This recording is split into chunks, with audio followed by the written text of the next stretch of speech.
Hello दोस्तों, कैसे हैं आप लोग। I hope you all are doing well and you people have been preparing well for your MP TET exam. अगर आप लोग एमपी टेट ग्रेड वन या एमपी सेट या यूजीसी नेट प्रिपेयर कर रहे हैं, आप सभी लोगों के लिए ये पोम सेलिंग टू बाइजेंटियम एक इम्पॉर्टेंट वर्क है जो है विलियम बटलर ईट्स का। तो इस वाला जो आज ये वर्क है, इसमें मैं आपको पूरी poem line by line explain करूंगा। और अगर आप इस वीडियो लेक्चर को प्रॉपर्ली देख लेते हैं, समझ लेते हैं, तो इस पोम से अगर किसी भी तरह का एमसीक्यू आपसे पूछा जाता है तो 101% आप उसका रिप्लाई कर पाएंगे, आंसर कर पाएंगे, दैट टू करेक्टली। ओके, चलो बिना किसी हौज पौज के, बिना किसी लेट होने के हम लोग शुरू करते हैं। तो यहाँ पे ये जो पोम है हमारी, इसके जो पोइट हैं वो है विलियम बटलर ईट्स। और ये जो पोम लिखी गई है, ये लिखी गई है 1926 में। कब लिखी गई है गाइस? 1926 में विलियम बटलर ईट्स ने ये पोम लिखी है जब वो 61 साल के थे। और इनका ये जो वर्क पब्लिश हुआ है, ये हुआ है द टावर में। कलेक्शन का नाम था द टावर, और ये 1928 में it was publish that time and it was very popular poem that time. So here William Butler Yeats is saying कि ये जो शहर है, ये जो कंट्री है, ये बूढ़े लोगों के लिए नहीं है। लाइन बाय लाइन में एक्सप्लेन करने वाला हूं आगे। तो ईट्स की जब एज थी उस समय 61 साल के थे ये। It reflects his thoughts on old age, art and immortality. और उस समय ना उनकी जो जैसे जैसे उनकी उम्र बढ़ती जा रही थी, तो वो अपने एक्सपीरियंसेस को शेयर करते जा रहे थे कि आदमी जब बूढ़ा होता है तो उसके साथ किस तरह के मेंटल उसकी स्थिति में चेंजेस होते हैं, और वो किस तरह से अपने आपका जो इमॉर्टेलिटी की तरफ बढ़ता है या अपनी स्पिरिचुअल लाइफ की तरफ बढ़ता है। तो वो सारी चीजें हम लोग इसमें डिस्कस करने वाले हैं। When it comes to the stanzas of this poem, there are like 4 stanzas we people have. 8 line की यहाँ पे 4 स्टेंजाज हैं, जिसमें टोटल 32 लाइन्स है। कितनी लाइन है? टोटल 32 लाइन्स की ये पोम है गाइस। आप ध्यान रखना, हर फैक्ट बहुत इंपॉर्टेंट है। इसमें टोटल 4 स्टेंजाज हैं और हर एक स्टेंजा में यहाँ पे 8 लाइन है और टोटल 32 लाइन्स की ये पोम है। इसकी राइम स्कीम की बात करें तो राइम स्कीम है इसकी A B A B A B और सी सी। ध्यान रखिएगा, A B A B A B, ये 3 ए बी का पेयर है, उसके बाद सी सी है इन ईच स्टेंजा। 8 लाइन की पोएम है, 2 2 2 and 2। Themes youth versus age, मतलब इसकी जो थीम है वो जवानी वर्सेस बुढ़ापा है, नेचर वर्सेस आर्टिफाइस है, मोर्टेलिटी वर्सेस एटर्निटी है कि कैसे मतलब मृत्यु से लेके अमरता तक कैसे हमारी सोल सफर करती है, कैसे हमारी सोल की जर्नी है। And the spirituality, why spirituality plays a vital role in humans life, role of the artist. और एक आर्टिस्ट का क्या रोल है एक मनुष्य जीवन में, या उसकी क्या जिम्मेदारियां हैं। बहुत ही शानदार पोएम होने वाली है, स्टेप बाय स्टेप सारी चीजें हम लोग समझेंगे। Nothing is going to be left by us. Byzantium is historical the eastern Roman empire. एक हालांकि ये इस्तांबुल को इन्होंने सिंबलाइज किया है। हालांकि ये इसमें पोम में ये मेंशन है कि सिंबलाइज्ड कंट्री है, ऐसा कोई असल में कोई कंट्री नहीं है, बट ये इस्तांबुल को उस समय सेंटर में रख के बात कर रहे थे। Okay, so we people are just going for the next now. So here I am just going to explain you whole poem of 32 lines, that to line by line. अब यहाँ से आप सीरियसली देखना, फैक्ट्स एक बार आप दो और देख लो। 1928 में ये पोम पब्लिश हुई थी और ये द टावर नाम के वर्क में पब्लिश हुई थी। इसके जो पोएट हैं, इसके पोएट जो हैं विलियम बटलर ईट्स हैं, और 1926 में ये पोम उन्होंने लिखी थी। ठीक है, 1926 में लिखी थी, 1928 में ये पब्लिश हुई थी। ठीक है, इसकी जो लाइक टोटल 32 लाइंस की पोम है ये। इसमें 4 स्टैंजाज हैं, 8 लाइन का स्टेंजा है, और इसकी जो राइम स्कीम है गाइस वो है A B A B A B और सी सी। ठीक है, चलिए शुरू करते हैं। तो फर्स्ट लाइन है, that is not country for old man. अब विलियम बटलर ईट्स साहब क्या कह रहे हैं इसमें? वो कह रहे हैं कि भाई ये कंट्री जो है ना बूढ़े लोगों के लिए नहीं है, ये तो सिर्फ जवानों की कंट्री है। और ये भी नहीं, ये भी वो, ये दैट से मतलब है इसका, दैट इज नॉट कंट्री, मतलब ये जो कंट्री जहां मैं खड़ा हूं ना वो दिस भी यूज नहीं कर रहे इसके लिए। वो कह रहे हैं मैं दूर से देख रहा हूं उसको, that is the country, that is the country, there is no place for old man. It's begins with a strong claim. वो एक स्ट्रॉन्ग क्लेम के साथ इस पोएम को शुरू कर रहे हैं। हिज करंट वर्ल्ड, अपनी जो आप जिस दुनिया में है वो उसके बारे में, और the world of youth is not suitable for old people. ठीक है, क्या कह रहे हैं यहाँ पे? यीट्स कहते हैं कि ये दुनिया ना, ये यूथ की दुनिया है, ये जवानों की दुनिया है। बुढ़े लोगों के लिए यहाँ, बुढ़े लोगों के लिए ये वाली जगह नहीं है, ये कंट्री नहीं है। यहाँ सिर्फ जवानी, जवानी का सुख और फिजिकल ब्यूटी को इंपॉर्टेंस दी जाती है। इसको इंपॉर्टेंस दी जाती है, फिजिकल ब्यूटी को इंपॉर्टेंस दी जाती है।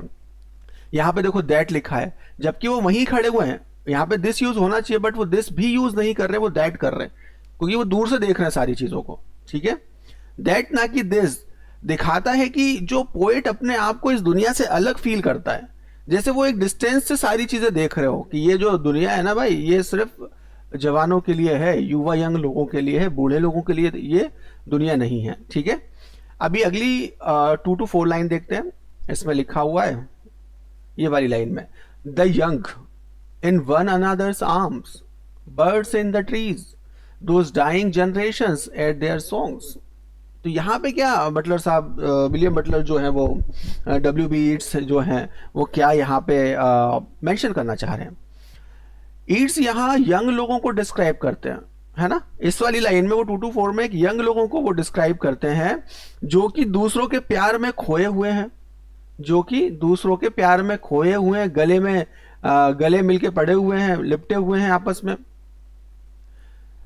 बर्ड्स गा रही हैं, सब कुछ जिंदा और एनर्जेटिक लग रहा है। क्या कर रही है? देखो जो यंग लोग हैं वो अपने प्यार में एक दूसरे के पड़े हुए हैं, गले मिलके पड़े हुए हैं।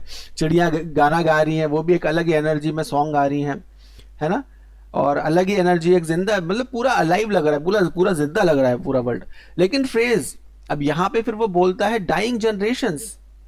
डाइंग जनरेशन एक आयरनी है, वो थोड़ा सा हंसता भी, मजाक भी उड़ाता है कि देखो ये तो अभी तो लिपटे पड़े हुए हैं, अभी तो ये लोग लिपटे पड़े हुए हैं एक दूसरे के बाहों में बाहें डाल के। चिड़िया भी मतलब मस्त हो के गाना गुनगुना रही है, जिंदा है, पूरा लाइव माहौल है। लेकिन डाइंग जनरेशन, ये भी बचने वाले नहीं है, ये भी एक दिन मरेंगे। आयरॉनिक, क्योंकि जो आज यंग हैं वो भी एक दिन मरने वाले हैं। No one is just immortal in this world. मतलब लाइफ और जो डेथ का साइकिल है वो हमेशा चलता रहता है। What is the cycle? What is the cycle of the life और डेथ? बर्थ होती है, बर्थ के बाद बंदा लाइफ जीता है, लाइफ के बाद बंदे की डेथ हो जाती है। This is the cycle guys. Okay, तो ये लोग अभी तो इतना खुश हो रहे हैं, गले मिल के गाना गा रहे हैं, गले मिल रहे हैं, चिड़िया चहचहा रही है, लेकिन ये भी, इनकी लाइफ भी मतलब इनकी लाइफ भी अभी यहाँ पे इमॉर्टल नहीं है, अमर नहीं है, ये भी एक दिन मरेंगे। चलिए आगे आते हैं। यहाँ पे वो हंसता है, फिर थोड़ा मजाक भी उड़ाता है इस लाइन में, है ना। Those dying generation, young people embracing, embrace का मतलब यहाँ पे गले लगाने से है। Bird singing, symbols of vitality, life.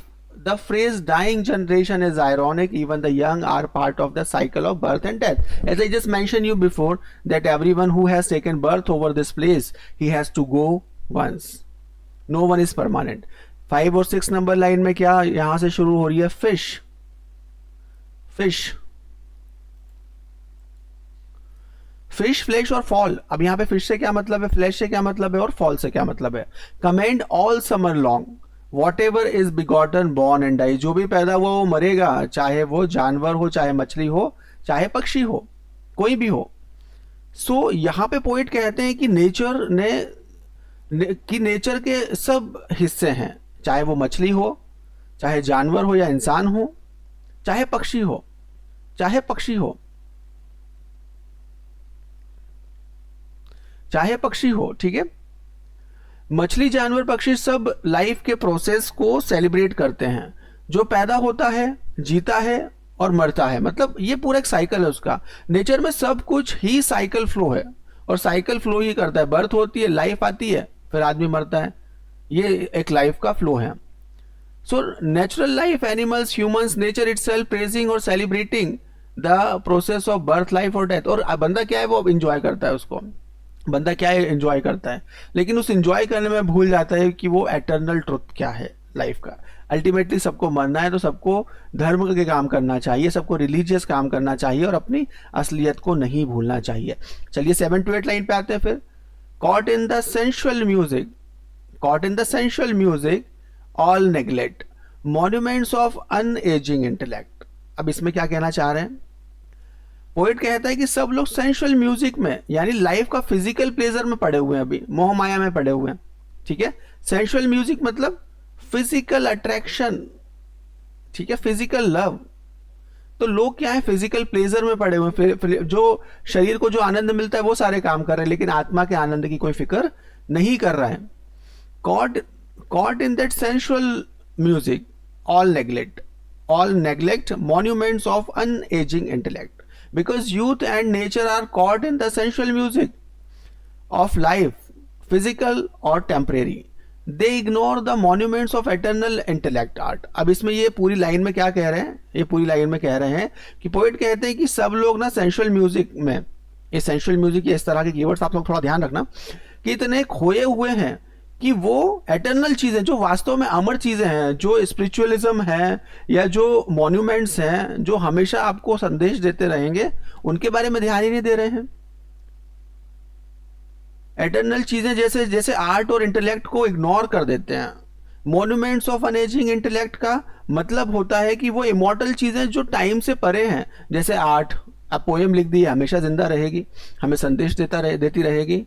Wisdom और स्पिरिचुअलिटी मतलब जो आर्ट है, कोई स्कल्पचर हो गया, कोई राइटिंग वर्क हो गया, वो हमेशा हमें संदेश देती रहेगी, वो हमेशा जिंदा रहेगी। तो हम लोग उस पर तो ध्यान दे नहीं रहे, लेकिन हम लोग क्या क्या कर रहे हैं, हम लोग जो सेंशुअल म्यूजिक है, जो टेम्परेरी सुख है, जो फिजिकल प्लेजर है, उस पर ध्यान दे रहे हैं। ये एक कंप्लेंट की है यंग लोगों से, विलियम बटलर ईट्स की।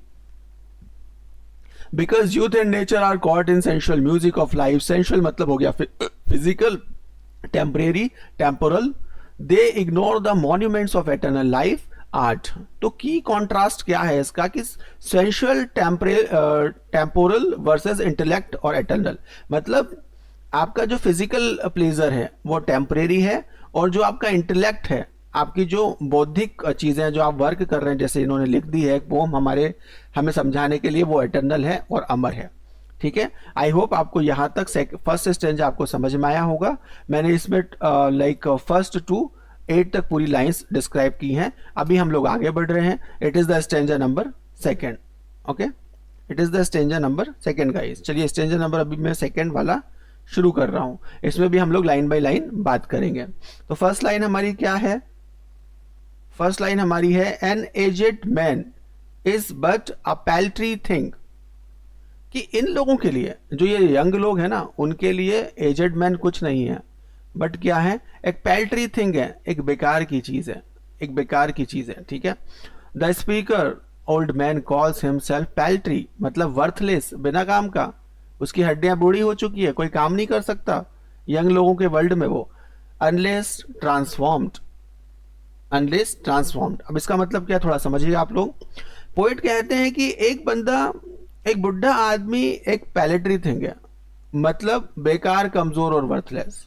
अगर उसके अंदर कोई स्पिरिचुअल या क्रिएटिव ट्रांसफॉर्मेशन नहीं होता, तो यहाँ पे वो, मतलब अगर उसके अंदर कोई स्पिरिचुअल ट्रांसफॉर्मेशन नहीं होता, अगर उसके अंदर उसकी आत्मा रिलीजियस नहीं होती, उसके अंदर धार्मिक भाव नहीं आते हैं अपनी एज के साथ साथ, तो वो बूढ़ा आदमी क्या है, वर्थलेस है, पैल्ट्री है, कमजोर है, बेकार का है, अगर उसके अंदर कोई स्पिरिचुअल या क्रिएटिव ट्रांसफॉर्मेशन नहीं होता है। तो इट्स यहाँ पर अपने आप को एक ऐसे ओल्ड मैन के रूप में दिखाते हैं जिसका शरीर तो बच गया है, पर रूह थक चुकी है। मतलब शरीर तो बचा हुआ है, लेकिन उनकी जो आत्मा है वो थक चुकी है संसार में रह के, ऐसा वो बताना चाह रहे हैं।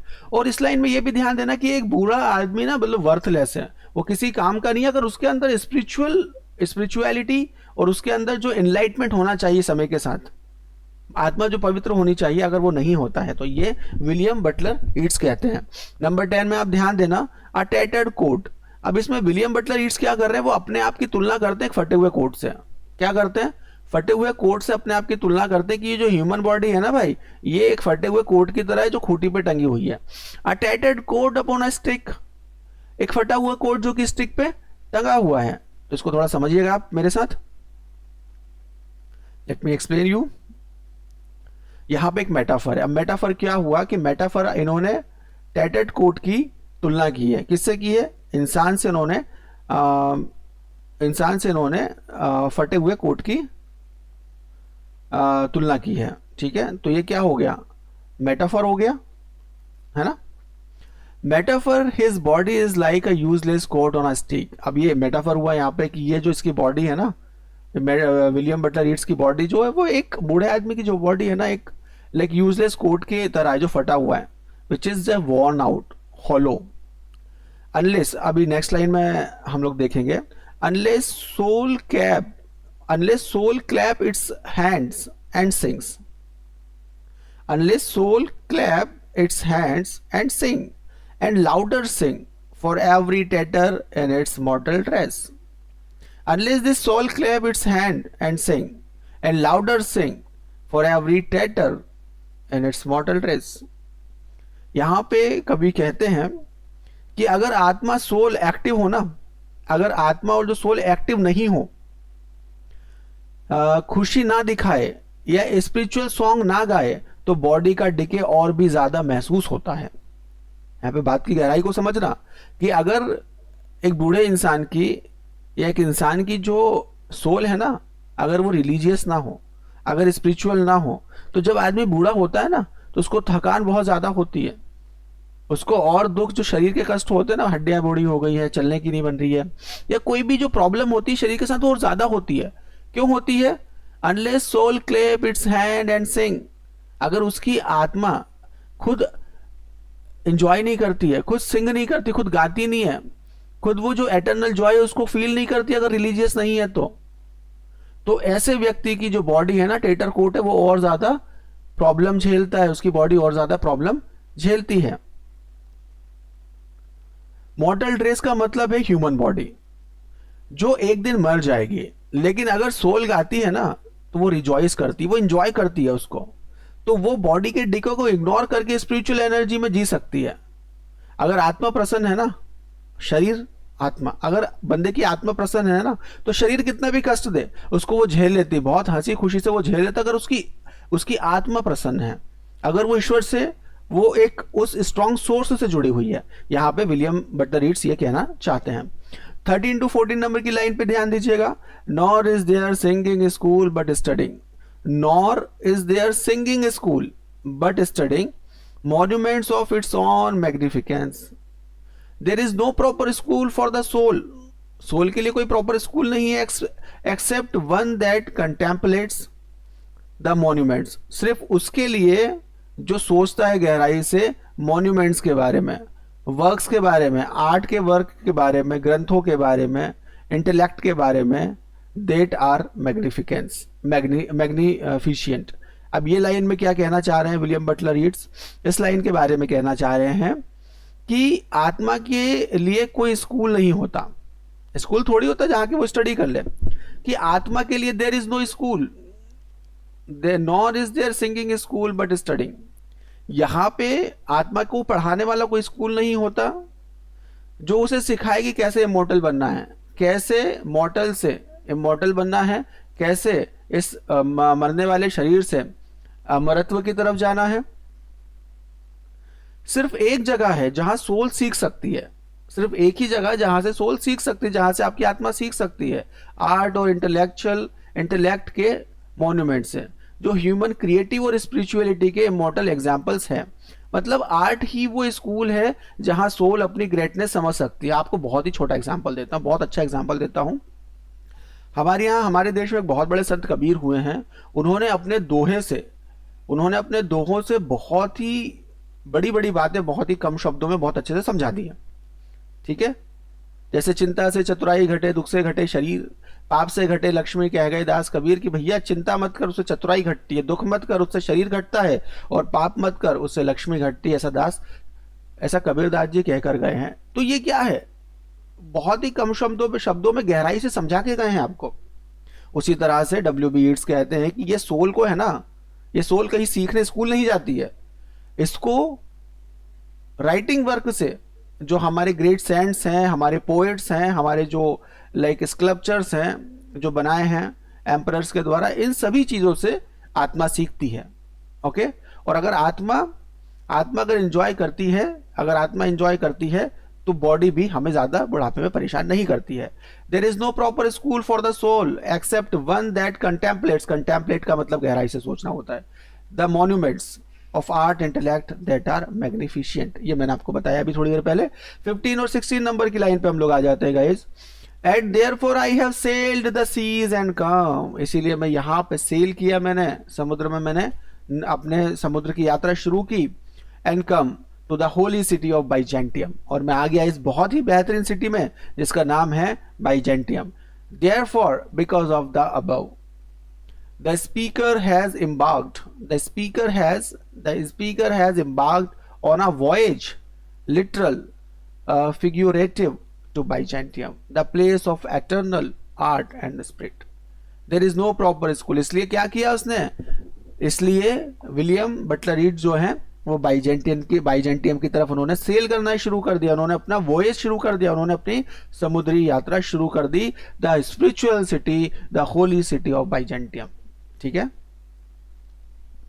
इन सब रीजन के चलते पोएट कहते हैं कि इसलिए मैंने समुद्र पार करके अपने सफर की शुरुआत कर दी है बाइजेंटियम की तरफ। ये जर्नी रियल नहीं, स्पिरिचुअल है। ये क्या शरीर की जर्नी नहीं है, ये स्पिरिचुअल जर्नी है।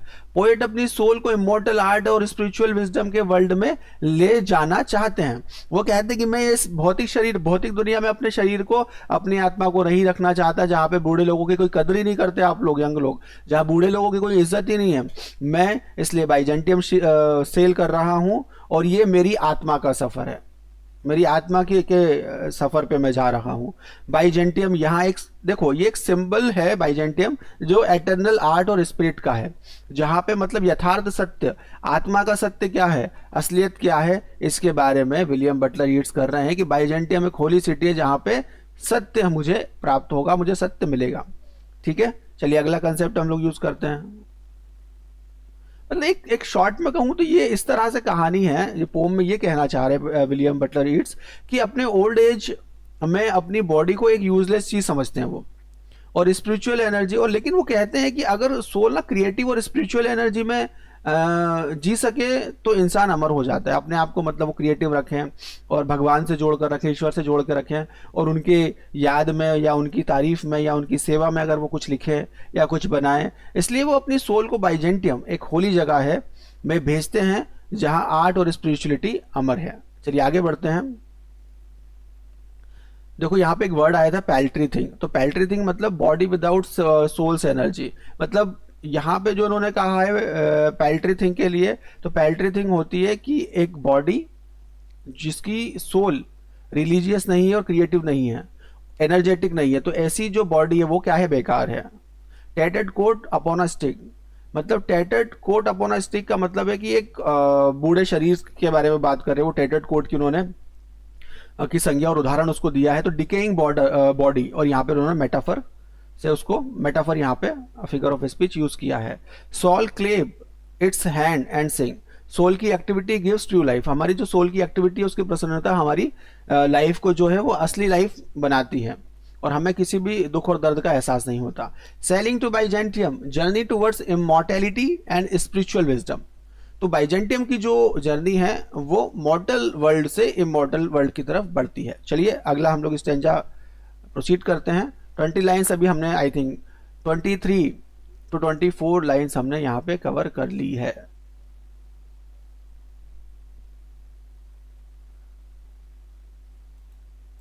This one guys, it knows not,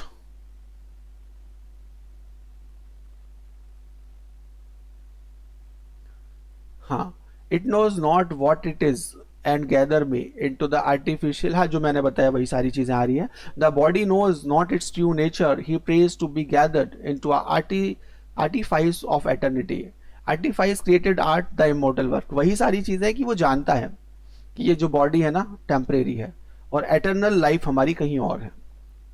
stanza number 4, यहाँ पे अभी हम लोग की लास्ट स्टेंजा है गाइस। 25 से 25th लाइन से हम लोग 32 लाइन तक हम लोग बात करेंगे, 32 लाइन तक हम लोग बात करेंगे।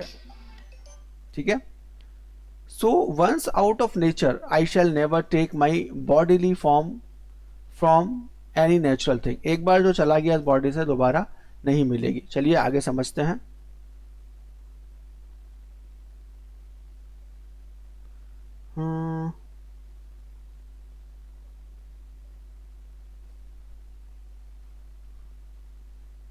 17 कौन सी लाइन में सॉरी हमारी, ओ सेजेस, सॉरी अभी थर्ड वाला तो छूट गया, थर्ड वाले पे हम लोग सॉरी, है ना, स्किप हो गया था, ये वाला हमने किया, थर्ड वाला हमें भी करना है, स्टेंजा नंबर 17 हम लोग कर रहे हैं। ओके, अब स्टेंजा नंबर 17 बहुत इंपॉर्टेंट है, ध्यान देना एग्जाम पॉइंट ऑफ व्यू से। O sages standing in God's holy fire, O संतो, ओ सेजेस, ओ ऋषियों, ओ महान आत्माओं, जो आप भगवान की होली फायर में खड़े हो, भगवान की पवित्र अग्नि में खड़े हो, as in the gold mosaic of a wall. He addresses the sage, a wise one, the people who are the spiritual people who stand in the sacred fire, जो कि खड़े हुए हैं sacred पवित्र अग्नि में, depicted in gold mosaics Byzantium art, जो कि चित्रण कर रहे हैं गोल्ड मॉसिक्स का, दिखा रहे हैं। तो इसका मतलब क्या थोड़ा समझते हैं। यहाँ पोएट सेजेस बुद्धिमान या ऋषियों से बात करता है जो गॉड के होली फायर में खड़े हुए हैं। यह होली फायर एक डिवाइन लाइट है जो ईश्वर की भक्ति से हमारे शरीर में प्रज्वलित हो जाती है, जल जाती है। उस दिव्य ज्योति के बारे में बात हो रही है कि ओ सेजेस, जो तुम इस दिव्य ज्योति में खड़े हुए हैं, होली फायर एक डिवाइन लाइट का सिंबल है, स्पिरिचुअल प्योरिटी और विजडम का और विजडम का। गोल्ड मॉसिक का मतलब है कि वो गोल्डन पिक्चर या पैटर्न जो बाइजेंटियम आर्ट में बनाए जाते हैं, चर्च की दीवारों पर बनाए जाते हैं। एक बार दोबारा मैं आपके लिए बोलता हूं कि यहाँ पे सेजेस बुद्धिमान या ऋषि से बात करता है पोएट, और कहता है कि जो गॉड की होली फायर में खड़े हुए हैं, जो गॉड की होली फायर में खड़े हुए हैं, जो डिवाइन लाइट उन्होंने अपने शरीर के अंदर जला ली है, उसने प्रकट कर ली है, ये उसका सिंबल होली फायर को बता रहे हैं। स्पिरिचुअल प्योरिटी और विजडम का जो प्रतीक है। गोल्ड मॉसिक का मतलब यहाँ पे है कि वो गोल्डन पिक्चर या पैटर्न जो बाइजेंटियम में चर्च के बाहर की दीवारों पे बनी हुई है वो उसके समान है। उसकी तुलना उन्होंने सेजेस की तुलना जो पेंटिंग है जो चर्च के बाहर बनी हुई है वॉल्स पर, उससे की है। मतलब पोएट उन होली सेजेस को देख रहा है जैसे वो एक डिवाइन गोल्डन इमेज हो। वो एक डिवाइन गोल्डन इमेज है जो कि चर्च के बाहर की दीवारों पर बनी हुई है। गोल्डन डिवाइन गोल्डन इमेज में खड़े हों, एटर्नल और स्पिरिचुअलिटी ब्यूटी का सिंबल के रूप में। अब जैसे वो कह रहे हैं कि देखो ये सेजेस जो है ना, इन्होंने तपस्या कर करके अपनी जो ईश्वर की सेवा कर करके अपने अंदर एक होली फायर को प्रज्वलित कर लिया है, और ये एक गोल्डन पिक्चर के जैसे हैं। किस तरह की गोल्डन पिक्चर है? ये गोल्डन इमेजेस जो बाइजेंटियम के चर्च के बाहर जो गोल्डन पिक्चर बनी हुई है जिनमें इनके चित्र हैं, ये उसकी तरह दिखाई दे रहे हैं, उसका स्वरूप है। ठीक है, come from the Holi fire, PRAN in PRAN पर्न इन गेयर। 2 मिनट इसका प्रोनाउंसिएशन देख लूं, मुझे थोड़ा सा गड़बड़ लग रहा है क्योंकि लिटरेरी पार्ट है ये। हाँ, पर्न जायर, ये जायर हम लोग इसको पढ़ेंगे गाइस, थोड़ा ध्यान देना, इसको पढ़ेंगे जायर, है ना। इसी का मैं देख रहा था क्योंकि मैंने जब लास्ट टाइम इसको पढ़ा था। इसका मतलब एक घुमावदार चक्र होता है, जैसे जीवन का चक्र होता है ना, मृत्यु जीवन, मृत्यु बर्थ फिर जीवन, घुमावदार, इस तरह से। और जो पर्ण का मतलब होता है घूमना, ये इसको हम लोग पर्ण प्रोनाउंस करेंगे, इसका मतलब होता है घूमना। ठीक है, वापस आ जाते हैं हमारी लाइन पे। हमारी लाइन कौन सी है?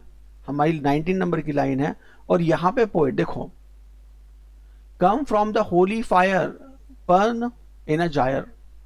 पर्न मीन्स स्पिन और रिवॉल्व। पर्न का मतलब घुमाने की प्रोसेस, और जायर इज अ स्पाइरल, मतलब एक जैसे अब वो काइंड ऑफ एक गोल चक्कर नहीं होता, उसको अपन घुमाते हैं तो वो ऐसे घूमता रहता है।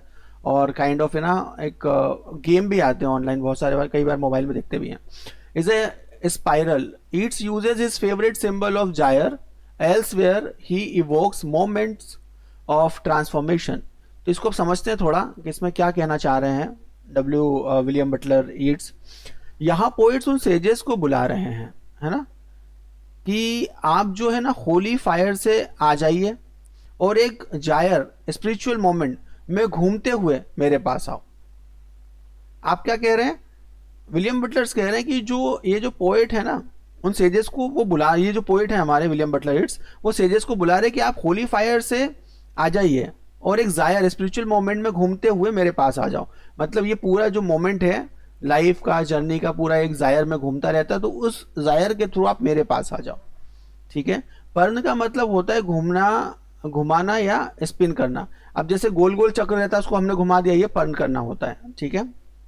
ईट्स अपनी फिलॉसफी में जायर को ट्रांसफॉर्मेशन और स्पिरिचुअल मोमेंट का सिंबल मानते हैं। वो क्या कहते हैं कि जैसे ये एक ये है एक जायर, है ना, तो यहाँ पे अलग अलग पार्ट है। अभी जैसे इसको घुमाओगे आप, है ना, इसको आप घुमा रहे हो, इसको आप घुमा रहे हो, तो ये जैसे अगर कोई यहाँ पे खड़ा हुआ है तो घुमाओगे तो आप उसके पास भी यहाँ पे आओगे ना, इधर इस स्प्रिंग को घुमाओगे।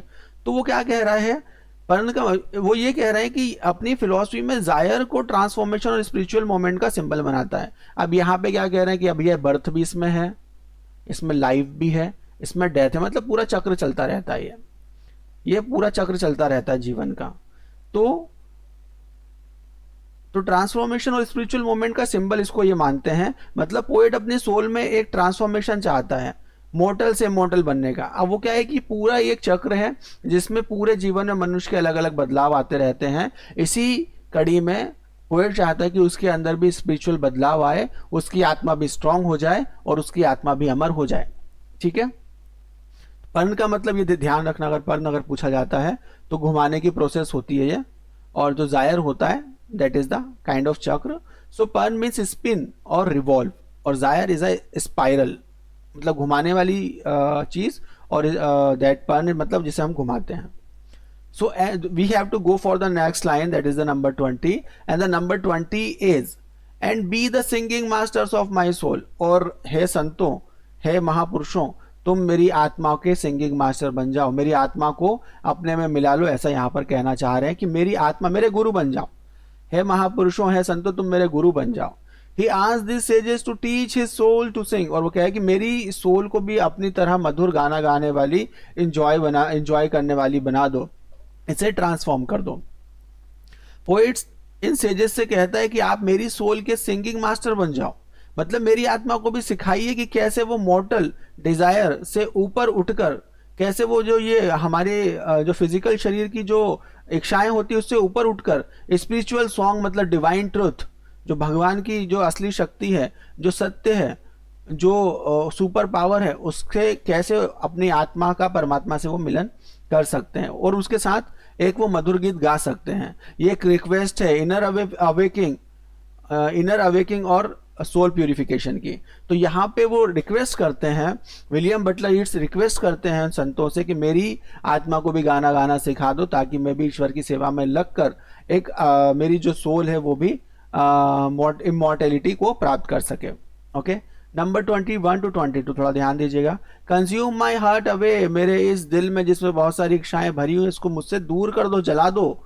सिक विद डिजायर, जो कि भरा हुआ है बहुत सारी डिजायर से और गंदी बहुत सारी बहुत सारे बंधन से, बहुत सारी इच्छाओं से भरा हुआ है। एंड फास्टेंड, और बांध दो, to dying animal, and fastened to a dying animal. The speaker's heart is consumed with longing his body, जो कि उसके, अब देखो उसका जो पोएट का जो दिल है, जो मन है, उसमें बहुत सारी इच्छाएं हैं जो बॉडी से जुड़ी है, और वो एक डाइंग एनिमल है ना, उसकी बॉडी का एक डाइंग एनिमल है जो कि मरने वाली है।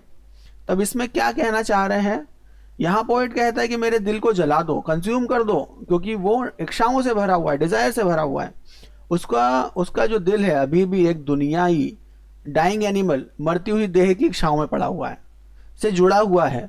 यहाँ सिंबल है मॉर्टल बॉडी और वर्ल्डी अटैचमेंट का। मतलब वो कहते हैं कि मुझे इन शारीरिक इच्छाओं से मुक्त कर दो ताकि मेरी सोल फ्री हो जाए। मेरे दिल की इच्छाओं को जला दो संतों, ताकि मेरा जो शरीर है, मेरी आत्मा जो है, इन शरीर के बंधनों से छूट सके। Okay, the speaker heart is consumed with longing, ये मैंने बताया। 23 to 24 गाइस थोड़ा ध्यान देना। It knows not what it is. It knows not what it is, and gather me into the artifice of eternity. The body knows not its true nature. ये जो शरीर है ना, इसका असली रूप नहीं जानता, असली नेचर नहीं जानता। He prays to be gathered into the artifice of eternity. क्या है लाइन समझते हैं हम लोग। 23 to 24 पोइट कहते कि मेरी जो बॉडी है ना, ये एक डाइंग एनिमल है, अपनी असली पहचान नहीं जानती, उसको नहीं पता कि इसके अंदर सोल है जो एटर्नल है। इसलिए वो सेजेस से प्रार्थना करता है कि मुझे अपनी स्पिरिचुअल आर्ट में मिला लो, मुझे अपने में समाहित कर लो, अपने में मिला लो। आर्टिफाइज ऑफ एटर्निटी, तो आर्टिफाइज का मतलब है कि man made creation, man made creation, sorry, artifice का मतलब है मैन मेड क्रिएशन यहाँ आर्ट, और एटर्निटी का मतलब है अमरत्व, इमॉर्टेलिटी। ठीक है, आर्टिफाइज का मतलब कहाँ है, क्या है, आर्टिफाइज का मतलब इंसान के द्वारा बनाई हुई चीज है, एटर्निटी का मतलब क्या है, इमॉर्टेलिटी, अमरत्व। तो ये बॉडी क्या है कि इसकी हकीकत जानती नहीं है। एक बार दोबारा बोल देता हूँ कि पोएट कहते हैं कि मेरी बॉडी जो ये है ना, एक डाइंग एनिमल है और अपनी असली पहचान को, असली पहचान नहीं जानती। इसलिए वो सेजेस से प्रार्थना करता है कि मुझे अपनी स्पिरिचुअल आर्ट में मिला लो आप लोग। आर्टिफाइज ऑफ एटर्निटी, आर्टिफाइज का मतलब है कि मैन मेड क्रिएशन यहाँ पे जो भी आर्ट है, और एटर्निटी का मतलब है कि जो अमृतत्व और इमॉर्टेलिटी है, इसके बीच का फर्क इसको नहीं पता। मतलब पोएट चाहता है कि वो इमॉर्टल हो जाए और उसकी आत्मा डिवाइन स्पिरिट की तरह जगमगाने लगे, इसका हिस्सा बन जाए, वो ऐसा चाहता है। ठीक है, इसलिए वो कहता है संतों से कि मेरे अंदर की जो डिजायर है ना, उसको तुम जला दो और मुझे भी एटर्नल लाइफ की तरफ बढ़ा दो, मोड़ दो। गाइज आई होप आपको सारी चीजें समझ आ रही होंगी। अब इसके एमसीक्यूज भी हम लोग करेंगे अगले वाले, जो इसका मैं बनाऊंगा वीडियो, उसमें हम लोग करेंगे। अब इसमें कुछ वर्ड्स यूज हुए थे, आप थोड़ा देख लेना एक बार। सेजेस मतलब होता है साधु संत, परंद का मतलब होता है घुमाना या चक्कर लगाना, जाहिर एक वर्ड होता है जिसका मतलब होता है घुमावदार चक्र या गोल, एक काइंड ऑफ स्पाइरल। कंज्यूम करना मतलब नष्ट कर देना या जला देना। आर्टिफाइज ऑफ एटर्निटी का मतलब होता है, आर्टिफाइज ऑफ एटर्निटी का मतलब होता है अमर कला या शाश्वत रचना, है ना। आर्टिफाइज ऑफ एटर्निटी का मतलब होता है अमर कला या शाश्वत रचना जो सत्य है। ठीक है, चलिए अगले वाले पे हम लोग मिलते हैं फिर। अगला वाला जो है हमारा अभी, once out of nature I shall never take my bodily form any, okay I think it was last one, sorry it was the last one. कौन सा वाला किया है हमने, ओके अभी अभी हम लोग करेंगे 25 to 32, ये वाला हम लोग अभी करेंगे। ठीक है,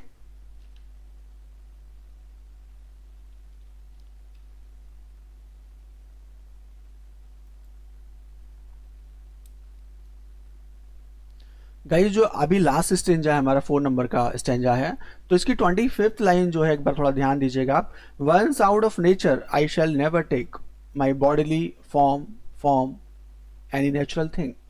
तो यहाँ पे पोइट क्या कहते हैं, यहाँ पे पोइट कहते हैं, यहाँ पे पोइट कहते हैं once he is out of nature, beyond the cycle of birth and death, he will not assume a natural ephemeral body. तो जब यहाँ पे पोइट कह रहे हैं कि जब मैं नेचर के दायरे में, जन्म मरण के चक्कर से बाहर निकल जाऊंगा ना, तो मैं अपना रूप किसी नेचुरल चीज जैसा मानव शरीर से नहीं लूंगा। मतलब वो कहता है कि ना मानव शरीर बहुत उलझाता बहुत है, इसमें बहुत इच्छाएं हैं, तो जब मैं ये मृत्यु नेचर के दायरे से, मतलब जन्म मरण के चक्कर से बाहर निकल जाऊंगा, तो मैं अपना रूप किसी नेचुरल चीज जैसे मानव शरीर से नहीं लूंगा। वो आत्मा के स्वरूप में ही रहना चाहेगा, ऐसा कहना चाह रहे हैं कि अब ये फिर मैं ये, मतलब जो ये भौतिक शरीर है, इस तरह का शरीर मैं अपनी आत्मा को इसमें नहीं बुलाऊंगा, नहीं उलझाऊंगा।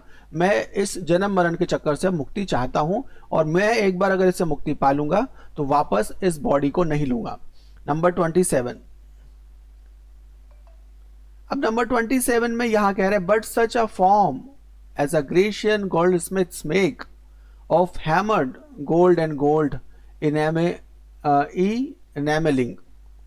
मतलब परत चढ़ाना, इनेमल वाली बात से है, इनेमलिंग से बात है, कहना चाह रहे हैं but such a form as a Grecian goldsmiths make, he wants an artificial crafted form like art made by ancient Greek by Gentium goldsmiths, eternal beautiful।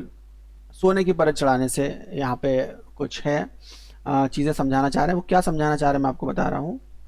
तो यहां पोइट कह रहे हैं कि मुझे एक ऐसा रूप चाहिए जो ग्रीक और बाइजेंटियम गोल्ड स्मिथ, मतलब सुनार, बनाते हैं, सोना पीट कर और एनिमल से सजाकर, मतलब सोना पीट कर, एनिमल मतलब परत चढ़ाना, और एनिमल जो मतलब सोने की परत चढ़ाकर जो चीज बनाते हैं, मुझे वैसा बनना है जो हमेशा चमकता रहे और लोगों को दिखता रहे, लोग उसको देखकर खुश होते रहे।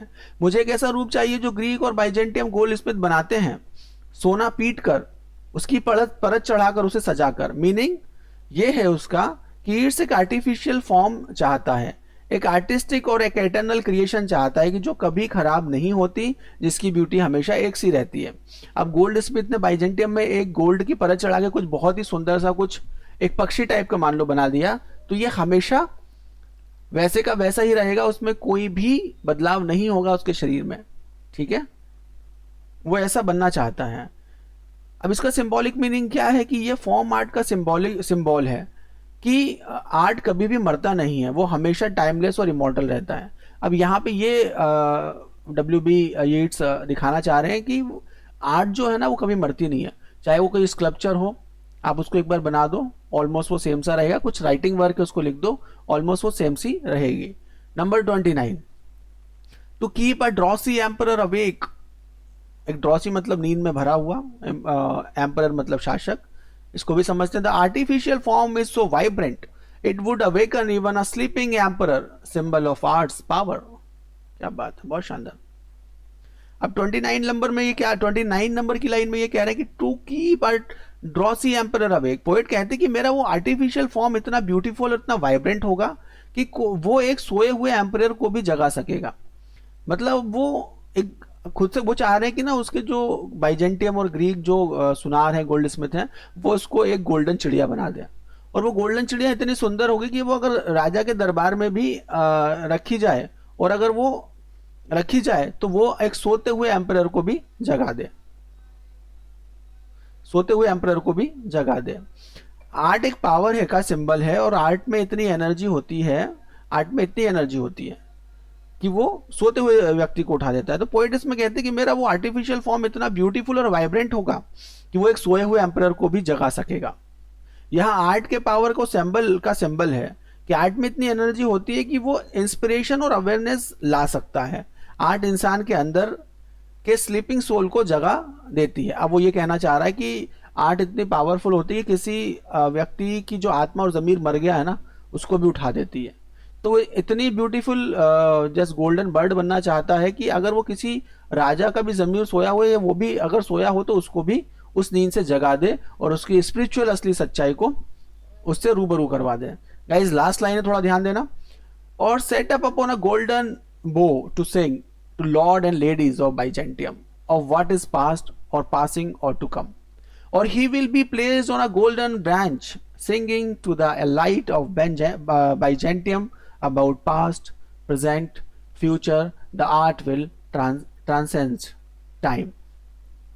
अब इसमें क्या कहना चाह रहा है ये, यहाँ पोएट 30 to 32 लाइन में ये कहता है कि यहाँ पोएट अपनी इमॉर्टल डेस्टिनी बताता है। वो चाहता है कि उसकी सोल एक गोल्डन बर्ड बन जाए। क्या बन जाए, क्वेश्चन आ सकता है कि सोल अपने आप को, मतलब WB येट्स अपने आप को बाद में किस तरह की बर्ड बनाना चाहते हैं, तो वो अपने आप को एक गोल्डन बर्ड बनाना चाहते हैं। वो चाहते हैं कि उनकी सोल है ना गोल्डन बर्ड बन जाए, जो एक गोल्डन ब्रांच पर बैठी हो और बाइजेंटियम के किंग्स और क्वींस के लिए गाना गाए और उनको नींद से उठा दे। पास्ट, प्रेजेंट और फ्यूचर के बारे में गाना गाए, पास्ट के बारे में, प्रेजेंट के बारे में और फ्यूचर के बारे में। अब इसका मीनिंग क्या निकल के आ रहा है कि टाइमलेस विजडम और एटर्नल आर्ट, ये टाइमलेस विजडम और एटर्नल आर्ट का सिंबल है कि वो बर्ड जो है पोएट की इमोर्टल सोल है। समय के तीनों फेजेस वो दिखाती है, पास्ट, प्रेजेंट और फ्यूचर के बारे में गाती है। वो पास्ट के बारे में भी गाए, फ्यूचर के बारे में भी गाए, ऐसी गोल्डन बर्ड, फ्यूचर के बारे में भी गाए, ऐसी golden bird William Butler Yeats बनना चाहते हैं, जो राजाओं की सोल को जगा दे, रानियों की सोल को जगा दे और उनको असली जीवन से, सोल के जीवन से उनको रूबरू करवा दे। गोल्डन बर्ड, यहाँ पे जो सिंबल गोल्डन बर्ड है वो है इमॉर्टल आर्ट एंड सोल का। गोल्डन बग जो है एटर्नल ब्यूटी का है सिंबल। बाइजेंटियम एक स्पिरिचुअल हेवन है, सिटी ऑफ आर्ट और एटर्निटी है। इन शॉर्ट ये जो हम लोगों ने लास्ट 4th नंबर का स्टेंजा पढ़ा है उसको समझा है। यहाँ पे येट्स कहते हैं कि वो जब वो डेथ के बाद नेचर से मुक्त हो जाएंगे तो वो दोबारा एक मॉर्टल इंसान नहीं बनना चाहते, नहीं बनेंगे, बल्कि वो एक आर्टिस्टिक इमॉर्टल फॉर्म को ले लेंगे, जैसे कि ये गोल्डन बर्ड जो कभी नहीं मरता और हमेशा गाता रहता है पास्ट, प्रेजेंट और फ्यूचर की गीत। ये सिंबलाइज करता है कि आर्ट की इमॉर्टेलिटी और सोल की स्पिरिचुअल जर्नी। ना आर्ट कभी मरती है और स्पिरिचुअल जर्नी जो सोल की वो भी कंटिन्यू रहती है, क्योंकि सोल भी कभी नहीं मरती। अब इसमें कुछ that vocabularies I think guys, इम्फेरल एक वर्ड आया था, ये लिखा हुआ है इम्फेरल एक वर्ड आया था, इम्फेरल का मतलब होता है क्षणिक, थोड़े समय तक रहने वाला। गोल्ड स्मिथ आया था इसमें एक वर्ड जिसका मतलब सुनार होता है। हैमर्ड मतलब पीटा हुआ सोना, हैमर्ड गोल्ड मतलब, है ना। इनेबलिंग मतलब सोने की परत चढ़ाना। ड्रॉसी मतलब सोता हुआ, नींद में सुस्त। बाउ एक मतलब शाखा या डाली, यहाँ पे कहीं बाउ भी आया था, ये बाउ। और ट्रांसेंड, ट्रांसेंड पार जाना या सीमा से आगे बढ़ना, ये है ट्रांसेंड। ठीक है, तो आई होप आपको ये पोम अच्छे से समझ में आई होगी। पोम थोड़ी मतलब लॉन्ग वीडियो है ये, लेकिन इसमें सारी चीज़ें मैंने अच्छे से एक्सप्लेन की हैं। आई होप आपको सारी चीज़ें अच्छे से समझ आई होंगी। अगर आप इस वीडियो लेक्चर को प्रॉपरली देख लेते हैं तो आपके जो एमसीक्यू फॉर्म है अभी जो मैं बनाने वाला हूँ, वो सारे एमसीक्यू आप बहुत इजीली कवर कर पाएंगे। आई होप आपको ये वाला वीडियो लेक्चर अच्छा समझ में आया होगा प्रॉपरली। सो अगर आपको समझ में आया हो, आपको मीनिंगफुल या वर्थफुल लगा हो, तो प्लीज़ लाइक करिए, शेयर करिए। और मिलते हैं नेक्स्ट वीडियो में जिसमें हम लोग अब एमसीक्यू सॉल्व करेंगे। और आपके जो एमसीक्यू होंगे वो पूरे एमपीटीटी वर्ग 1 के अकॉर्डिंग होंगे। और अगर आपने उसको प्रॉपरली पढ़ लिया तो आपके 1 to 3 to 4 आप एटलीस्ट 1 to 3 एक चैप्टर में से, एक पोम में से 1 to 3 एमसीक्यूज आते ही हैं। जैसे 17 नंबर का हमारा यूनिट है, तो 17 नंबर की यूनिट में हमारा जॉन मिल्टन का ऑन हिज ब्लाइंडनेस है, डब्ल्यू बी यीट्स का सेलिंग टू बाइजेंटियम है, विलियम वर्ड्स का टिंटन आबे है, जॉन डन का डेथ बी नॉट प्राउड। तो आप ये मानो कि एटलीस्ट आप 2 to 3 नंबर पूरी जो आपकी ये जो यूनिट है एटलीस्ट 8 to 9 नंबर कवर करती है। अब इसमें से कुछ भी एक एक करके या तो पूरों में से एक एक करके इस यूनिट से एटलीस्ट 7 to 8 आपके नंबर कवर होने की संभावना रहती है अलग अलग फॉर्म में। ठीक है, पूरी यूनिट से। ठीक है गाइस, चलिए मिलते हैं फिर नेक्स्ट वीडियो में। सी यू।